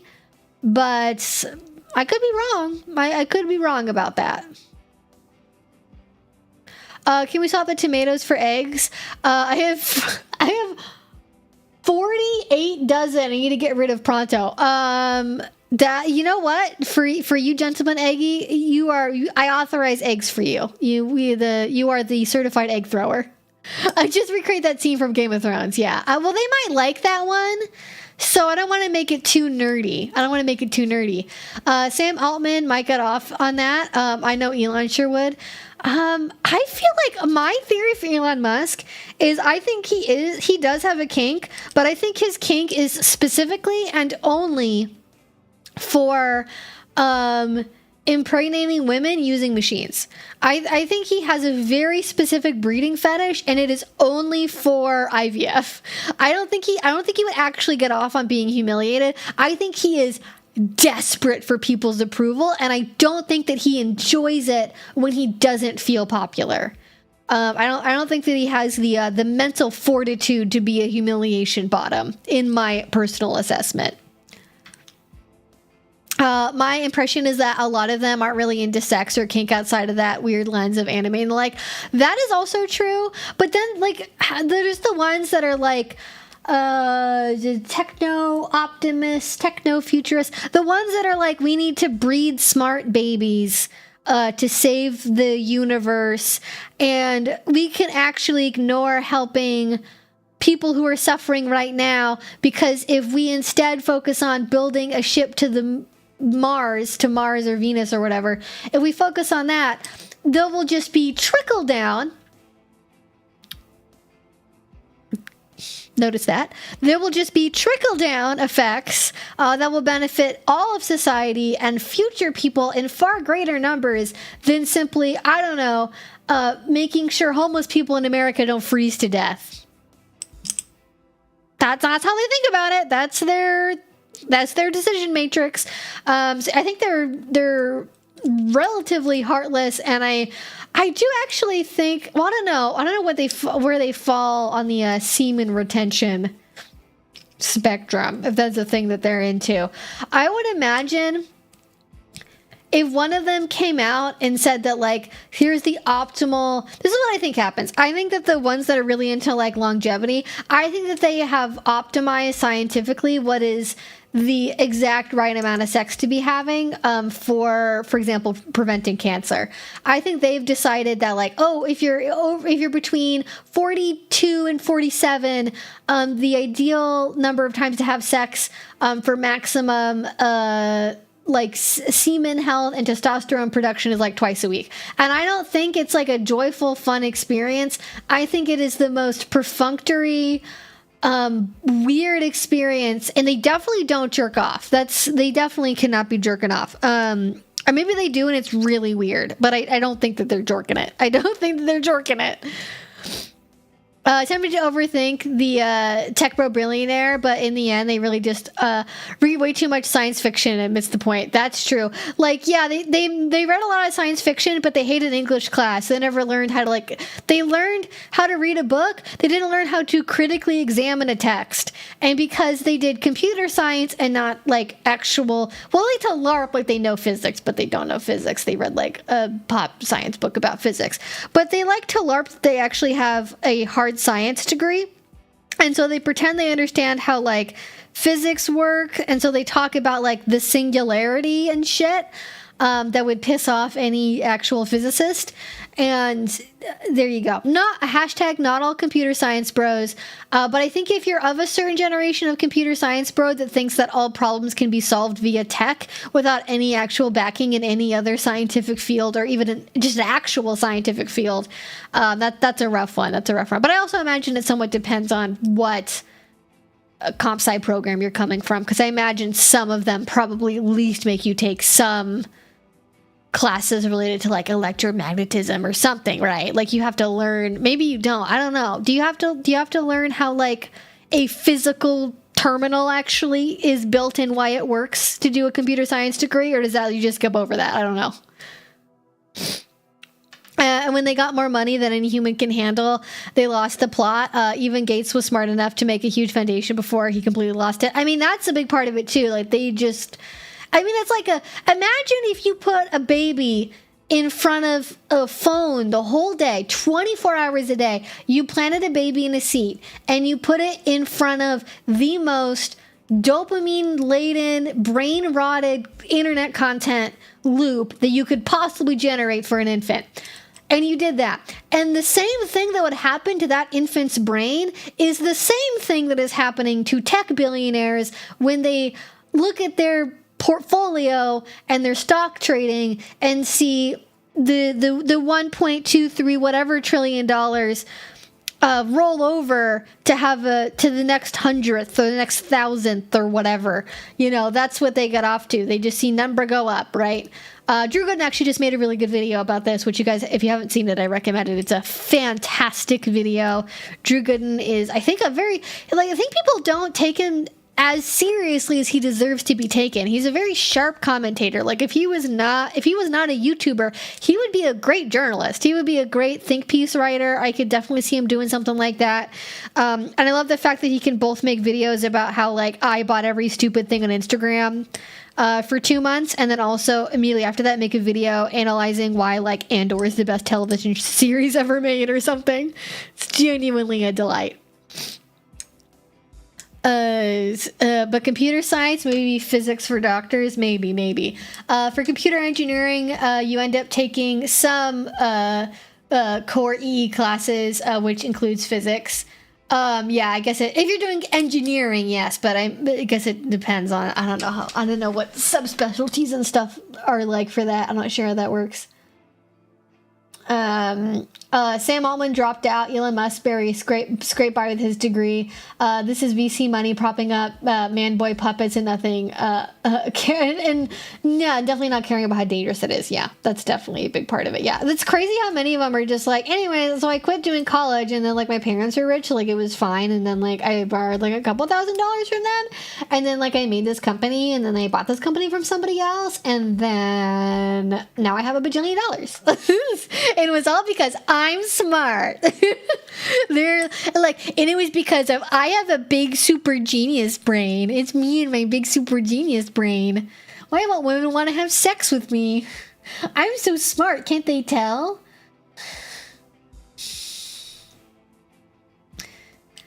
Give me a blue collar man that can read poetry any day of the week, I swear to God. Makes any degree feel all that more special knowing that, thanks. Yeah, I mean, like, so many of them drop out. Because they can't hack it. They can't do it. They can't hack it. And they just think, this is dumb. I should just start a business. It's like, you couldn't even finish a business degree? You couldn't finish a business degree. Sorry, I'm allowed to hate. Based on my degree program I was in, I am legally allowed to make fun of business degree havers. At least at the undergrad level, if they complain about it being hard. Yeah. Oh, Big Bandita stretch. So cute. Yeah, amen, sister. Yeah. Also, all CS programs are all over the map, and they have way less requirements because of demand. When I started, physics and math were requirements to be considered for a degree. Yeah, when I was in school, at least at the school I went to, the people I knew who were doing computer science maybe had to do like a physics 101.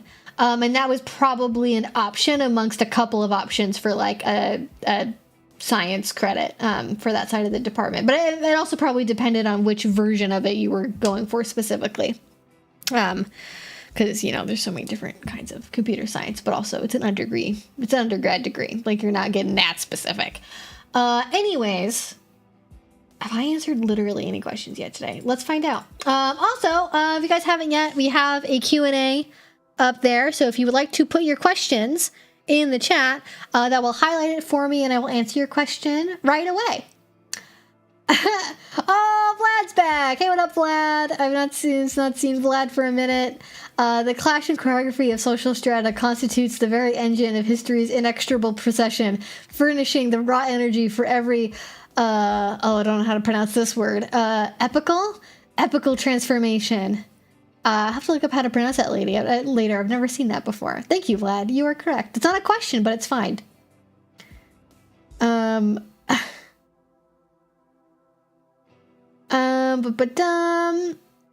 Just a quick clarification from the choker conversation earlier.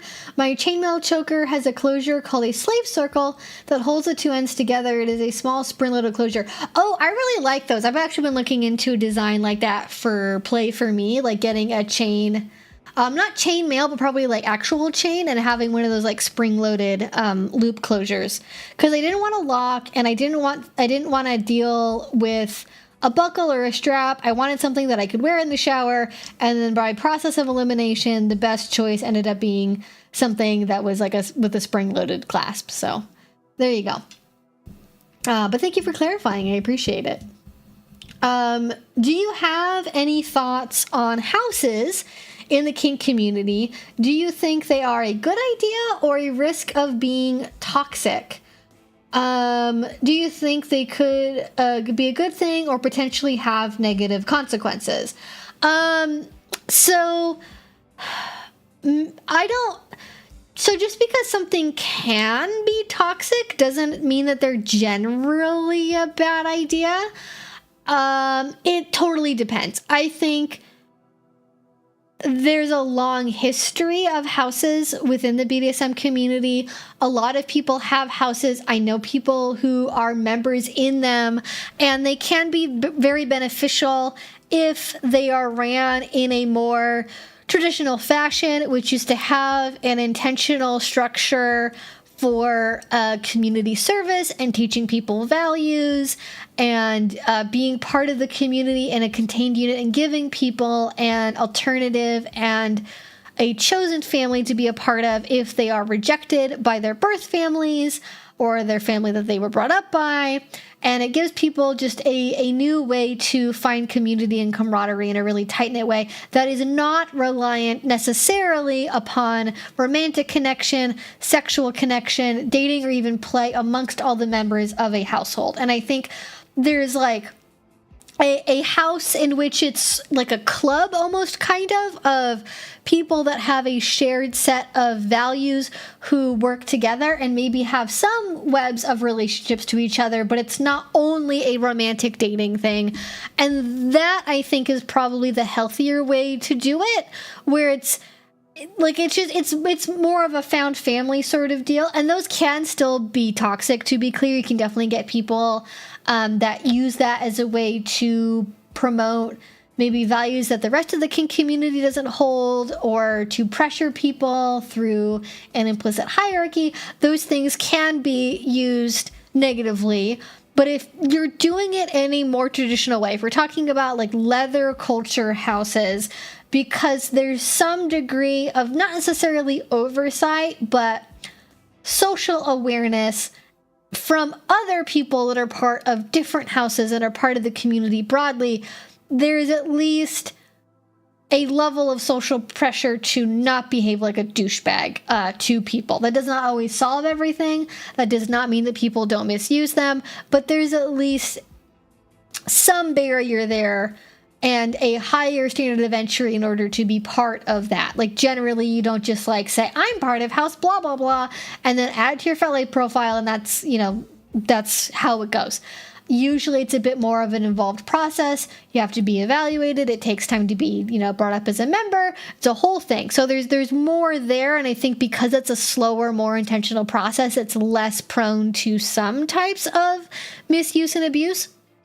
At the same time, though, there are many ways of doing houses. I definitely know people that have houses that are not connected to leather culture, that are like more of a one dominant harem situation where the house is a household of one, usually male dominant, and a cadre of 3 to 10 female submissives that are all in one giant house together. And that certainly can get very toxic because it can end up being very competitive in terms of like being the favorite or seeking attention from the dominant, or keeping track of like, well, but like you spent 2 nights with so-and-so, you only spent 1 night with me, or, you know, you're allowed to have unprotected sex with her, but not with me. And you just end up with a lot of competitiveness, I think, sometimes in an environment like that. And because it's based on a sexual romantic relationship in that way of approaching it, there's usually a lower barrier to entry. There's not really community oversight or involvement. It's not really necessarily, sometimes it's advertised as being about like a found family, but really it's not the emotional platonic connection. It's about the sexual connection and the play and the DS and all of that, which is fine, but again, can just go sideways because there's all that present. Lower barrier to entry, probably trying to bring in new people, and then one, using the pre-existing group of submissive partners to validate that this is a safe space. Look at all these women I have, so therefore I must be a good person, and I'm safe, and you can trust me, and yada yada. And that's not really how that actually works, unfortunately, so you gotta be careful. Just because somebody has 3 partners does not mean that they're a good person or that they treat them well. It's social, it ends up being like implicit social proof for the value of the dominant, which is terrifying when that's misused as a dating tool, or especially if it gets used as a recruitment tactic, like, you have your female submissives go out for you to recruit, new young people who just made a FetLife account or who are coming to a munch for the first time. Because maybe you, as the 45-year-old, maybe it would be an instant red flag to even just the owners of the venue or people who are operating the munch, for you to go up to the clearly 18-year-old and say, like, hey, baby, want to be part of my house? Like, that would be an instant red flag. But maybe if your 20-year-old submissives go up and start chatting up the new people who they're close in age to, they can go out and slowly put the seeds in of like, oh, well, like, they ask questions naturally because they're new, and they're like, oh, well, like, what are you in the community? Like, are you dating anybody? Like, what's it really like? And then they plant the seeds of like, oh, we're part of this house and it's so great, and like, you should come to one of our private parties sometime. And then they go to the private party, and then suddenly, oopsie, it's just other people who already live in the house, and now you're being sucked into the web, right? So yes, as a very elaborate example of how that kind of thing can play out, it can be dangerous. This is certainly something that's been on my list of topics for a long time they haven't covered yet, of talking about BDSM houses and the way that they can go right and the way that they can go wrong.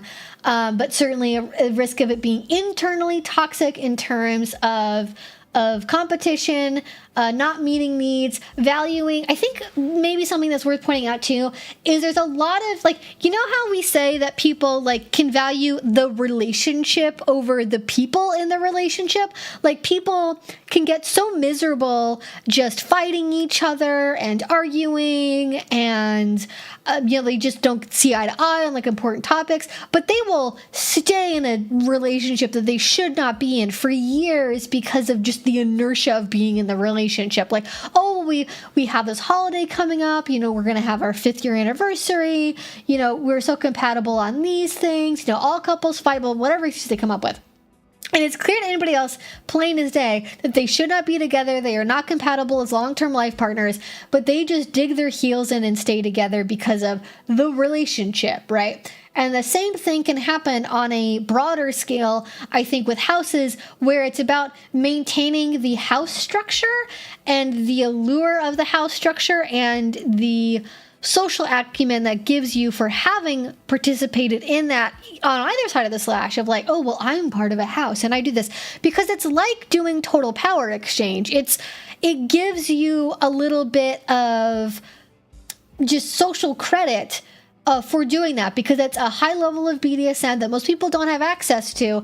And so when you're confronted with the choice of staying in a bad relationship isn't working, or being on your own but losing that social credit, or having to deal with like, why did you leave? Why couldn't you make it work? And especially as an S-type, there can be a lot of pressure to stay in a relationship because it can sometimes be seen as like your fault if it doesn't work out, because, why didn't you try to submit harder? Like, what was your problem? Why wouldn't you, people can spin that in a million directions and turn it into as though it's your fault when it's not. People feel pressured to maintain that structure because they don't want to deal with the embarrassment of like not just one, but like 7 relationships all simultaneously not working out, and not wanting to admit that maybe they're not equipped to deal with managing that, even if it seems really hot as a fantasy, right? But yeah, it's a whole deal.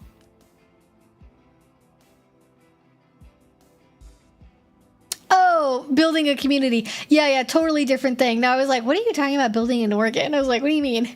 I don't know what the laws are in Oregon, but it's very rural in a lot of it. So I don't know how. Just maybe don't build in the Portland metro area.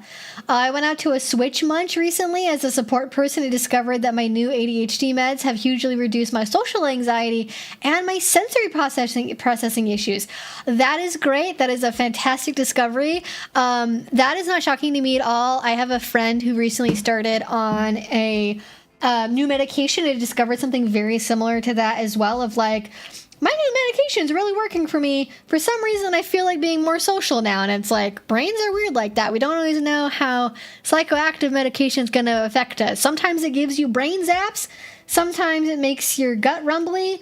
And sometimes it makes you want to hang out with humans. And sometimes it makes you not want to see any people ever. So you just never know.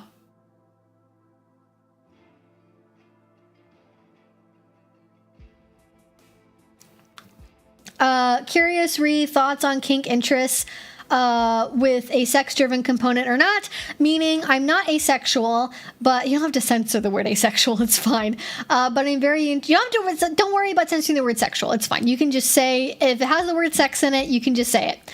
But I'm very intrigued by the idea if experiences that are versus are not sexually motivated. Can't imagine the thrill of just the experience and being somewhat aroused, but with no expectations of sexual components at all. Like, if aroused, does that make it wrong? If aware / good with it or not? Yeah, I mean, I think that if I'm understanding your question correctly, it's sort of like, what do people get out of doing various types of BDSM for sexual or non-sexual reasons? And I mean, obviously the sexual one is just sort of, I mean, that is what it is, right? It's like, I like doing this thing because it turns me on, or maybe it satisfies a fetish that I have. And I do things that make me feel hot because when genital go burr, that feels good. And I think when you actually get out of the sexual component of BDSM and when you explore other things, certainly there are people who experience some degree of genital arousal during BDSM. That does not necessarily mean that they are psychologically sexually turned on, or even if they are psychologically sexually turned on, they are not intending to act on it, and it's more of a side effect of the process, and experiencing the arousal is maybe as far as they would want that to go.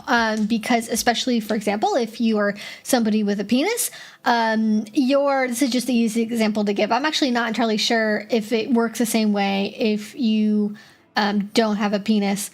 I actually should look that up because I'm curious, because I've only really seen this explained with that particular set of genitals. But if you have a penis, arousal in terms of maintaining an erection is governed by the parasympathetic nervous system. And so if you're not relaxed enough, you can't get an erection. But also when you become relaxed for other reasons, like when you're sleepy in the morning, this is not the reason for morning wood, but as you know, that kind of like deep relaxation, even if you're not experiencing psychological arousal, you can still experience physiological arousal. And I think if you're doing certain types of BDSM that promote a really strong sense of relaxation for you, like maybe you're doing like really tight suspension bondage that makes you really floaty, or you're doing like a sadistic massage, or you're getting into like a flow state with service, I think those things could result in a state of physiological arousal that like could be pleasurable, might not be pleasurable, could just be like, oh, that's happening now, where you're not really thinking about being turned on, but the physiological component is there. And I think regardless of whether or not you are psychologically into it or not, regardless of whether your intention in BDSM is to like have sex, not have sex, to be turned on or not, having a conversation about what things you're comfortable with is really important, and talking to your partner about what they're okay experiencing with you is really important, because especially with aspec people, like with partners, if I'm with a partner, I don't like your genitals being involved or not is like totally arbitrary to me. I don't really care one way or the other. It's my partner. We have a romantic connection. I'm happy with that being there or not. It doesn't matter for me. But if I'm playing like pickup play with a new person or just a friend, if they're the kind of person where they do experience a degree of physiological arousal during kink activities, I will negotiate to do a type of scene where I'm not going to be like interacting with their genitals, right? Like they're not going to be in a position where they're like brushing something up against me or making me touch anything or doing anything like that. Like it's okay if you experience it, but I need to have some distance from it, like physically. Like I don't want to do anything about it. I don't want to touch it. I don't want to. That's not my bag.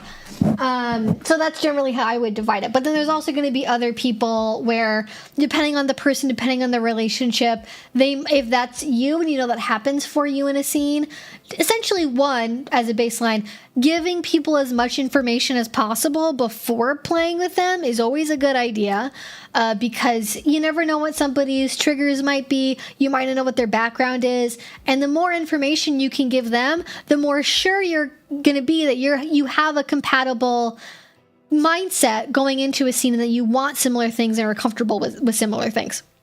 So that means like disclosing if you know one way or the other whether or not you experience psychological or physiological arousal during kink, and to what degree they're okay intentionally involving that or not, or if they're okay being around it at all or not. Because there's definitely some people that, you know, maybe they just went through a really bad breakup, or they're intentionally being celibate for a while, or they're aspec and they're sex repulsed. Could be a lot of reasons, not just being strictly asexual, that could cause somebody to be like, actually, that's great for you, fine for your own kink adventures, but I actually don't really want to be around that. I think that would just, knowing that could be on the table would just make me uncomfortable. And I know that can kind of seem like you're setting yourself up for people to say no to you, and you're like, well, but like if they say no to me, I'm losing out on an opportunity to do something, and like, I get it, it's hard. You want to be able to say yes to people and have them say yes to you, but isn't it worse if in the middle of a scene you're having a really different asynchronous experience from your partner, and they think that you're doing a really fun, platonic, silly flogging scene, and you think that you're doing a very, like, you know, like maybe you know, there's a bit of banter back and forth, which is the silliness, a bantery, bratty, a hot flogging scene. And those might be different enough to where both people are going to feel a little bit uncomfortable at the end of the scene. And it's better to have repeatable experiences versus burning through potential partners. Because also, once you have enough of those experiences with somebody where you end up like burning through a play partner because you didn't disclose something, that's going to get around to other people in the area, and they're going to say, oh, if somebody asks, like, oh, I saw you play with so-and-so. I was thinking about doing a scene with them. What was it like? They're then going to say, oh, yeah, they, like, didn't tell me that, like, kink is, like, really sexual for them, and it made me super uncomfortable, and I could just, like, feel it in the way that they were, like, checking in with me. It just, like, gave me the heebie-jeebies. Like, you do not want to have that reputation, so please don't give yourself the reputation. Be cautious, disclose. Obviously, when it comes to things like, medical stuff, mental health stuff, that kind of disclosure, I can give you my guidelines for what I would do, but that's really an individual thing. I think of it something that in any way could ever medically come up in a scene, as far as triggers, needing certain medications, things like asthma, allergies, anything. Because you could be in a dungeon, and if you have a severe peanut allergy when you're in the middle of a suspension, if somebody brought Halloween candy with them and they break out a payday bar while you're in the middle of a 4-point fucking suspension and you're at the top of the ring or something, are you gonna have an anaphylactic reaction that you're gonna need an EpiPen for? And does your partner even know that you need one or have that allergy or where to find your EpiPen? Because that could, and I think people with very severe allergies like that would hopefully implicitly know what to do and realize that they should make that kind of choice. But just to say is a very clear-cut example of when it comes to medical disclosure and things do you have to give somebody your entire life story of your depressive episodes? Unless you're maybe negotiating for your DS relationship, I think yes, especially then you'd want to talk about hey, in my life I've experienced 2 depressive episodes and this is what precipitated them and it lasted for this long, and I've done talk therapy, I've done this and that. That's more relationship negotiation territory. Whereas for a scene, let's say you have an allergy or something, or, you have a medication you have to take at a certain time every single day, at exactly 6 p.m. So you have to have an alarm set on your phone. And even if you're doing a scene, you have to take a break to swallow a pill. That's the kind of thing that you would want to think about. But yeah, good questions. Gotcha. So communicating that I may be visibly aroused, but fully understand that that's not what this experience is about and don't want them to be uncomfortable, etc. So they know ahead where you're at. Yes, exactly. That's, I think, the best way to go about it, is just to make sure it's really clear up front. And then also, I think talking to them about what they want to get out of experience as a key part of a negotiation is always a good idea. I think that if you are going to be talking with someone about doing a scene, If you're going to be disclosing kind of what your physiological and mental experience is, ask that question to them as well and try to understand, like, okay, so this is what I'm experiencing. What do you want to get out of this? What is your head normally like? Like, what is this for you? Like, is it a creative experience? Is it catharsis? Is it, meeting a challenge?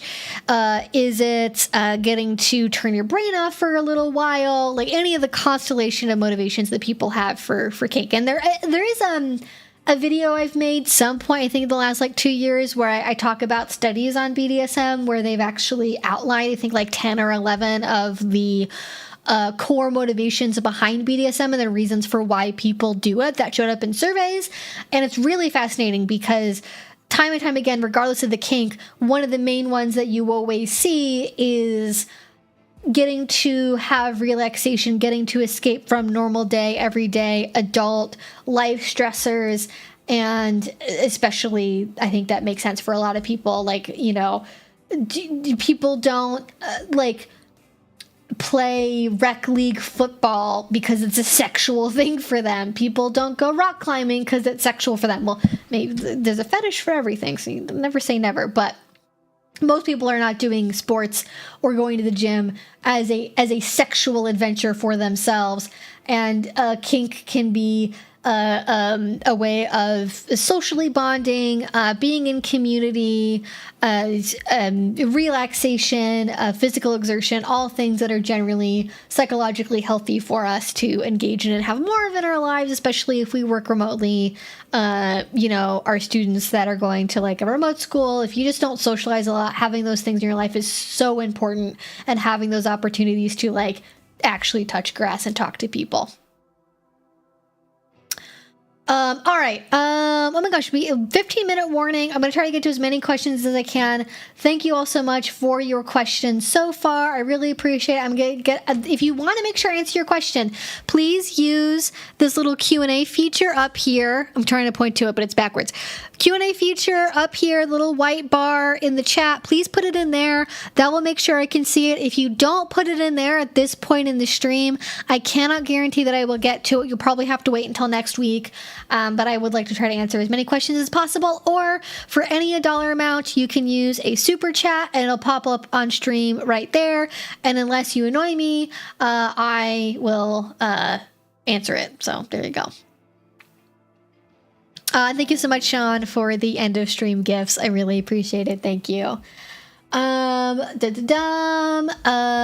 Any tips on starting to heal from a kinky breakup? Ooh, when you still have a lease together. Good question. I do have a video that I just did where I talked about kinky breakups, but obviously that is predicated on maybe not living together as part of that dynamic. And I think that can make things a lot more difficult when you are living together. Honestly, if you still have a lease together, it depends on how long it's for. Honestly, when I've broken up with somebody, I haven't actually been on a lease with them. They've owned a home and I've moved out of the home to move into an apartment. So I don't have personal experience on this, but I would say, if you have any ability to find another place to stay, like a friend's house or with family, I would say for at least a week after you initially break up, that can be really good. Take anything important with you if you think at all that they might be vindictive or ruin things or steal stuff.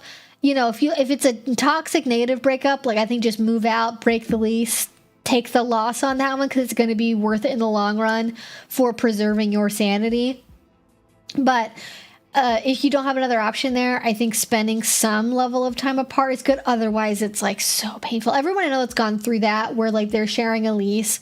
If you have any ability to adjust your work schedule, so you maybe are in the house at opposite times, or maybe instead of going home to your apartment, maybe you go hang out at a friend's house after work for a couple of hours, trying to have time apart from each other to be away from them during your grieving process is important, especially if you only have a 1-bedroom and you're sleeping in the same bed normally, as the whole who's in the bed, who's on a couch situation is terrible. The more you can make space away from that, I think the better.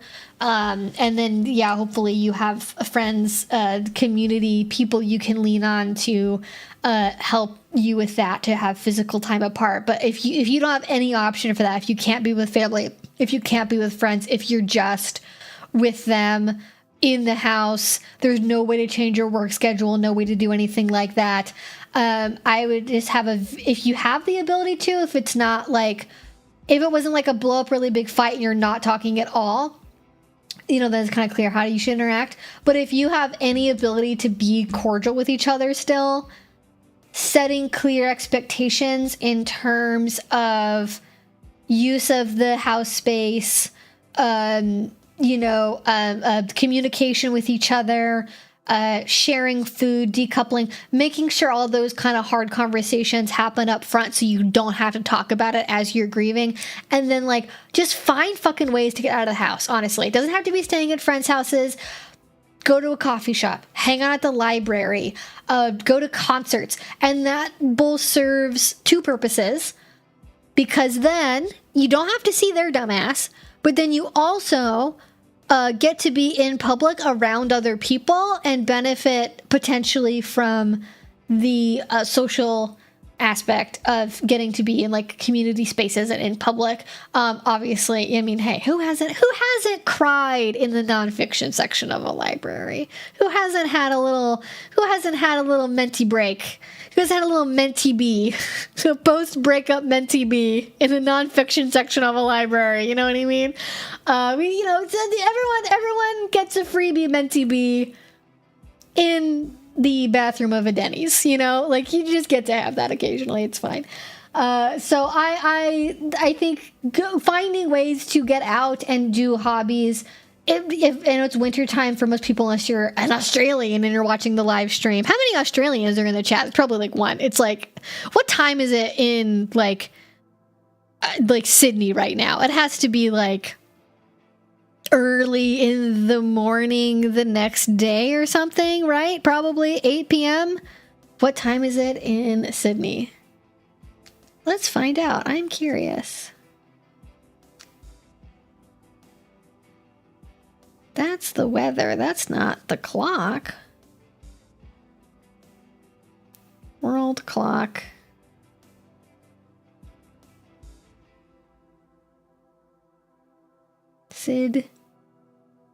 No, not Sunny Valley. Sydney. Oh no, it's afternoon. Okay, it's 3 p.m. All right, there might actually be people watching from Sydney. Late afternoon. Oh my god, there are some Aussies in the chat, and I'm assuming some Kiwis. I'm sorry for ignoring the Kiwis. I'm sure there's Kiwis in the chat as well. It would be Saturday, yeah. So Saturday afternoon, it's a good time for the live stream. Actually, now that I think about it, the people in the UK are screwed by my live stream times. I stream if you're a Western European, my live stream times are not good for you. It's 2 a.m. probably, which therefore means it can't be in the middle of the night for Australia, because it's even farther away. Except for not actually. I think Australia is probably about equidistant from here, or close-ish as it is. It's probably about similar-ish. Anyways, that's totally off any train of thought I was trying to have. But yeah, hopefully just getting out of the house, finding things to go do, finding places to casually hang out, getting into a craft or a hobby, going to the gym, taking dance classes. Those things can help you be physically active and take your mind off of stuff. And there is definitely advice from mental health in general that doing things like brief periods of intense exercise can be good for getting out of intense emotional states. For when you want to have a little mentee bee in the bathroom. Maybe go to the Pilates class when you feel like you want to have a little mentee bee, and then maybe you'll feel better because then you can get your crying out on the reformer, and then you don't have to do it in the bathroom. So I'm being glib, but hopefully I have been there. These jokes come from my own pain. Even for breakups I've started, I've had I'm at the gym and it's midnight and a song comes on and I start crying a little bit, and I'm glad that the gym is empty because then no one can see me wiping away my tears between my deadlift sets. You know what I mean? It's part of life. It's just part of life. But good luck. I'm so sorry you're going through that. And hopefully you'll be on the mend soon. But thank you so much. I'm stepping into a leadership role in my kink community. 2025 has been full of discourse around accountability and banning bad actors. We've explored anon reporting to improve safety. Any ideas and or thoughts? I think anonymous reporting is a great idea. I've never been in a position where I've had to be an arbiter of those kinds of anonymous reports for a physical in-person community. My understanding from people that have to do work like that is it actually becomes a little bit difficult to tell the difference between legitimate reporting and retaliatory reporting, aka Darvo type shit. And people that are confusing maybe a bad relationship with, somebody that should be banned from the community. Like, what would you consider to be a bannable offense? And I think the most important thing that you can do in this regard is have a very clearly outlined, like on a website, on your FetLife page, maybe even in a little blurb at the bottom of an event listing, put in, we always try to build a safer community. We care about your experiences. If anything, if you have any concerns about something that happened at one of our events, you can file a report here or find more information here, and then have just a very clear outline of by submitting this form, this is the information that we're getting. This is what our process is for evaluating what is in this form. These are the kinds of actions we will take as a result of the information in this form. Your information is confidential, blah, blah, blah, whatever. Generally speaking, though, in my experience, from the opposite side of this as a person filing reports, has been usually the most you can really expect an event to do is to be aware of an individual. And unless somebody has when you're getting into legal territory, like restraining orders or protective orders, that's lawyer territory. Talk to them about what your obligation is around that, because I don't know. But unless something like that is actively present, there's typically not a whole lot they can do. And even in the case of things like restraining orders, I have, for example, at conventions, known venues where they will see, person A has a restraining order against person B, and they are technically allowed in the event space because it's at a hotel and they can't prevent them from going into a public space. So the most that they can do is keep an eye out for if there is a protective or restraining order violation in terms of, is there communication? Is there physical contact? Is there, are they within a certain number of feet of each other? Things like that. But for the most part, especially at bigger events, places are not necessarily going to get right to a ban. So be very clear about these are options for things that we can take or steps that we can take. And I think just being very open and transparent with that and making it easy for people to file reports is a good thing. And I would say probably for people's best well-being, I would make it clear that it is a group decision for who is evaluating these reports, but probably I would not be specific about who in the group is either in the group or if it's everyone, right? If it's, anonymized stuff, make it hard to find out who's doing what. But if it's specific individuals who are reviewing reports, I would try to make it at least somewhat obscured who's doing it, because unfortunately that kind of role tends to invite attempts at back channel communication or harassment and threats or legal threats, and you don't want to deal with that as much as possible, unfortunately, because it is a reality that some people have to face. Exercise is consistently good for many aspects of mental health, unfortunately. But I think finding an exercise that you think is fun, is easy for your body and good on your joints, is always a positive thing. I'm not going to say you need to get out there and start, running on pavement or whatever to have a good exercise. Dancing in your house is exercise. Go for it, The elliptical, lifting up weights, Zumba, reformer Pilates, bar, pole dance, whatever, just find a way to move around. Practicing your flogging. I think could also be exercise. That's definitely cardio when you do it for long enough. All right, I'm going to try to get to one or two more questions. Yes, you're so welcome, Chan Chan. Thank you for your question. And good luck and congratulations. That's super exciting. If there are more questions, can you go into more detail about the physicality of submission? You described it as something that's almost sexual, but not quite. I wonder if I experienced this. Oh, like what? This is such a good question. Okay. Like legit, this is something that I've had to like work on is how to identify and describe emotions in my body. I will say it's easier if I'm in a mental framework of submission to be able to physically describe the mental experience in my body, if that makes sense, of submission. The way that I've had to describe, like, what does sadness feel like? What does anger feel like? Because it's like, what do you mean you're not supposed to intellectualize everything that you experience? Feelings are in your head, not your body. Tell you what, they're not. They are, but they aren't. They exist in multitudes. But the physicality of submission, if I'm trying to like, okay, if you give me a second, I'm gonna close my eyes. I'm gonna try to mentally put myself into a moment. It's almost like, not to make a Harry Potter reference, but it is, what was the, not a Horcrux, what the fuck is it? A Patronus. It's like I'm trying to summon a Patronus. My Patronus, by the way, is a Thestral. So, I don't know, J.K. Rowling doesn't have high opinions of me, I guess, based on the results for their quiz. Anyways, I would say in my body, what submission feels like, if it's like, not in a scene, like I'm thinking of kneeling in front of one of my partners, having them stroke my head, and just feeling that emotional tension of like, we have this really deep emotional connection, and like being in that moment, not like necessarily actively playing during a scene. That moment by itself is like this golden, warm happiness that permeates throughout my entire body, but is not exciting in the sense that it's like, gives me energy. It's like relaxing, but also kind of twinkly.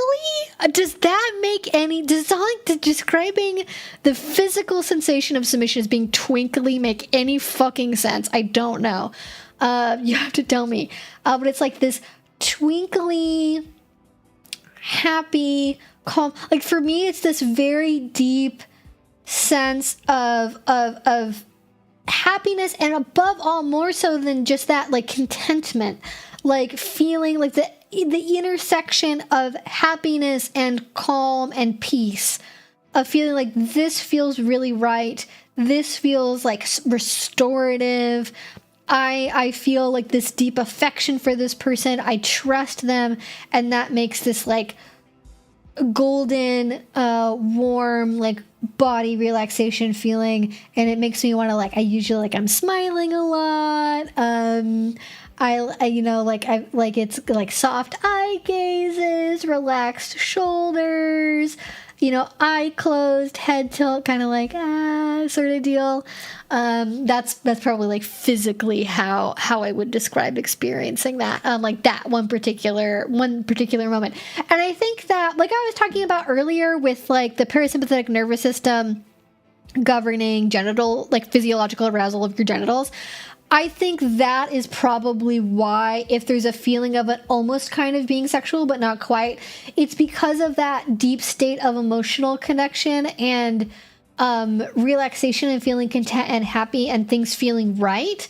That produces the kind of state where your body is like, oh, well, we're feeling pretty good, so like let's make things happen, you know? Like that's like probably the overlap there, as it goes back to that state of like, you know, no, not clogging, no flogging. Yeah. Yes, emotional balance and peace. Yes, exactly. However, the argument that feelings are real but misinterpreted by modern life is a misinterpretation that goes back to the Romantic authors, and it's plugged into modern psychology. I mean, I think so. This is my actual opinion. This is not any jokey jokes. To be very clear, emotions are real. They are both in your brain and in your body simultaneously. It's inextricable. They exist in both places. Your cognitive mental thoughts and your physical felt feelings, and both of those things in various capacities are both equally real pieces of information that require you to at least evaluate them to a certain extent to understand what they are, what role they're playing, if they're proportional to a situation, and what you should do with that information, because bodies are lazy, brains are lazy. They don't hold on to things that we don't practice, right? If you did calculus 20 years ago, do you remember calculus right now? If you did it for like 6 months, probably not. But if you had practiced it every day, your brain would retain that information easily, right? So your body doesn't hold on to things that aren't serving a purpose, at least not in your front of conscious mind. So similarly, if emotions didn't serve a function, they would not be in the front of their mind. They would not be as hardwired as they are. So emotions serve a function. Cognitive thoughts, mental, processes serve a function. All of those things go together to make a more robust decision-making and evaluation process, I would say. Neither one is superior to the other. They are intertwined and work with each other. And if you ignore one for the other in any sort of exclusion, then it's not going to work, buddy. But yeah, hopefully that was a good answer. To me, it's like coming into the body. I feel everything close. Oh, okay. I'll interrupt myself because I was like, oh yeah, I understand what you're saying. I feel everything close, hair, air, heartbeats coming back means it all stops and I get to relax and breathe. Yeah. So that's like having present awareness in the moment. I'm going to put that on. I've been working on redoing my like power hinge class to have it be like a lot fucking better. And I am, let me see, here we go, here's my list. I am going to put that in there as a note for a thing I want to like explore more and add more to. Where is that part of my list? Oh, no, it's data bit. Genuinely, the fuck? Where is it? I cannot, the polyamory service. Pain.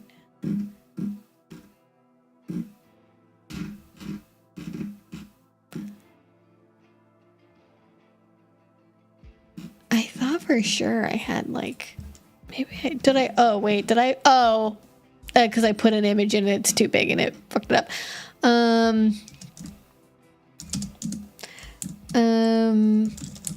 Understanding how submission and dominance feels in your body, getting in touch with that submission as being in a state of present awareness, being in the now. Yeah, I think there's sort of having active awareness in the present moment. Like that's like ideally what you get to with like meditation and a lot of relaxation practices, right? Is you are supposed to get to this moment where you're aware of your whole sensations in your body. And I would say I get really focused on my partner, and actually I tend to, maybe this isn't a good thing. It's probably neutral, honestly. There's not really a right or a wrong way. It just is what it is. I would say for me, I typically, if I'm in that kind of experience, I don't have, unless my partner directs me to, I don't have a lot of in the moment present awareness of everything that's going on in my body. I'm very focused on my partner, and it's like everything like zoned down into being aware of them versus like being aware of what's happening physiologically in my body. But I think that is a good description. I like that. Again, there's no right or wrong, but it just is what it is. Were you planning on doing a video about this? I would love a long form video on it. I think this is an important thing to figure out how to convey. I might do a video on it. I am definitely going to add it to the new version of my power exchange class that I'm working on, because I think this connects in with some other ideas they have about like the psychological underpinnings of doing DS. But it is like 6 after, so little girly is looking at me like, ma'am, it is time to go. Yeah, it was a big yawn, sweetheart. That was a big yawn. Are you ready to go do some stuff? Are you ready to maybe go outside? I don't know. Are you ready, sweetheart? I know I'm almost done, huh? Oh my goodness. Okay. All right. We're wrapping things up. Thank you all so much. Not your vocabulary evaluation, but all sciences, something like that. We agree, but I think the vocabulary is lacking or incorrect, and a ground-up evaluation would serve civilization. I mean, my language I'm getting from DBT, so I would call that, there's emotion, there's like emotion mind, and then logical mind, and then there's like wise mind, right? So like there's language for this already. I'm just not using that language because I don't expect people to know what wise mind is, because I don't think everyone here has been through DBT. So I'm trying to describe rather than just throw labels around, because I think that's healthier. Healthier and more helpful. All right, the bandita has spoken. It is time for us to go. Thank you all so much for hanging out with me on this Friday night. Again, as a reminder, we will be doing these streams every Friday, as we normally do for the rest of the month. Keep an eye out on Twitter for future streams that are outside of our usual stream time. We're going to be doing some holiday type things and seasonal things. And also go over on Patreon, because we are going to be discussing a wintry holiday movie night. Hopefully I will see you all there. Stay safe, have fun, have a great weekend. Wear your sunscreen, even though it's winter time. Even if it's overcast, the sun can still get to you. Definitely drink your water, because if you're using a heater, the air's going to be very dry. And I'll talk to you again very soon. Bye! I know, baby girl. Are you ready to go? Are you ready to go, sweetheart? Yeah, I know we're ready to go, huh?